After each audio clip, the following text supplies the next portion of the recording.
What's going on, YouTube? It's your baby Cyber Spook. We're back with another installment of PAA, Post-Attack Analysis. And this one is going to be juicy, that's for sure. But before I get too deep into it, I just want to say that I've been testing out a lot of the video and microphone equipment, trying to get it just right. So if you see me all over the place, I apologize in advance. But that's just the life of a YouTuber, so to speak. Alright, so we're going to take a deep dive into an attack that was launched against multiple Russian SAP providers by Ukrainian hackers last week. The revelations were dropped on Twitter by a hacker going under the handle name Thraxman, saying, "Dear warriors of Ukraine, today is your day. Today, the announcement to end all announcements. Today, Team One Fist announces the victory of Opolides, silencing of Russia's GoNet satellite network with a strategic cyber strike like none before."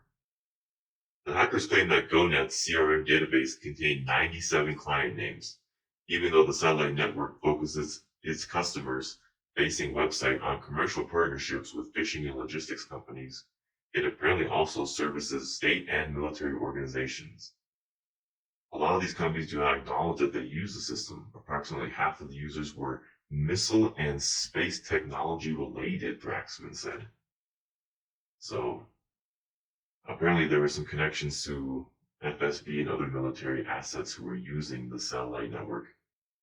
Other users of the GoNet system include Russia's cruise and anti-ship missile makers, a military electronics manufacturer, and several other enterprises from the Russian military-industrial complex. Several names of commercial entities could also be seen on the leaked data list. According to the hackers behind the operation, the breach happened on September 28, 2022. Unable to download the database or escalate their privileges on the system, they decided to delete every entry in the CRM database manually. Well, we didn't have full permission, so we had to delete it by hand. It was an exhausting effort despite having multiple people in the attack, but it had to be quick as the admins were monitoring regularly, the hacker explained.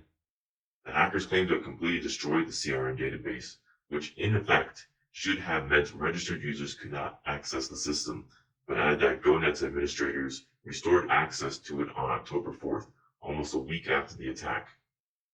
It's likely that during the interim, they were looking for backups to restore the database and bring service back to users. Well, apparently this was just phase 1 of the attack, because Team One Fist then targeted Megapon, previously known as Northwest GSM, who is the second largest mobile phone operator in the Russian Federation and the third largest telecommunications operator in Russia. Another hacker going by the handle name Voltage in a tweet said, "The last moments of life for Megafon's satellite routers. This completes our attack on Russia's routers as well as we have other operations in progress. We will report on them as quickly as possible." But we're going to dive deeper into that attack on their network routers.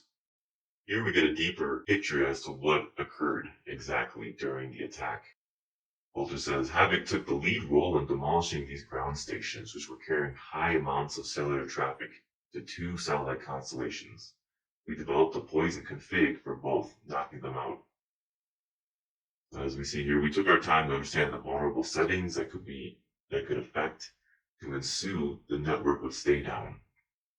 We deleted all the configurations on both satellite routers, leaving only our poison one behind. We also set that as the rollback and default configs, forcing them to factory reset and reprogram everything. We created a poison configuration on Putin's birthday that affects every part of the router. Neither of them survived. So in essence, the hackers deployed a malware config file on the satellite routers and also set that file to be used when they went to roll back to what they thought was an operable state, which forced Megafon to factory reset the entire router. This is where things start to get hilarious. According to Voltage, once the routers were demolished, it took them 30 hours to repair them, so we attacked them again, causing another day-long outage, with only one of the repaired ones coming back online, with the slower of the two not coming back at all. Let me expand this here. Maybe they're joking around here. It took 30 hours for them to fix it, but we got right back in with the exploit, so they are doomed. For their third outage in this large motorized dish, we deleted all the drive commands except drive motor west and turned that on. This dish should be spinning endlessly right now and definitely not working. So they maintained their access as they were trying to repair it, and once they did, they just hacked them again. But this time, they got into the control systems of the actual dish itself, deploying a command to basically just drive the motor in one direction. So right now, somewhere in the Russian Federation, there's a satellite that's just spinning around endlessly. How how freaking hilarious is that? Oh no.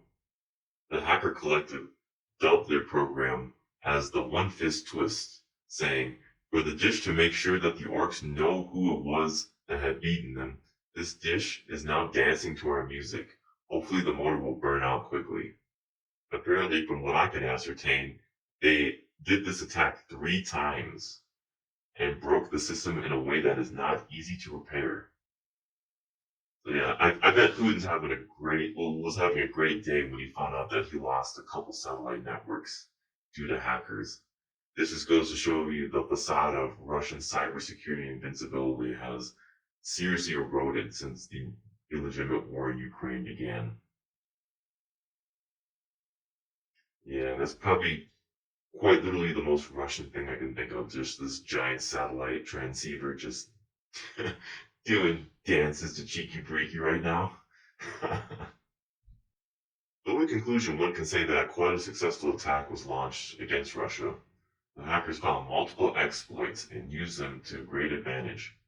Coupled with the deletion of databases, we see the hacking of physical systems, being the routers as well as the control mechanisms needed to ensure proper functionality of SATCOM systems.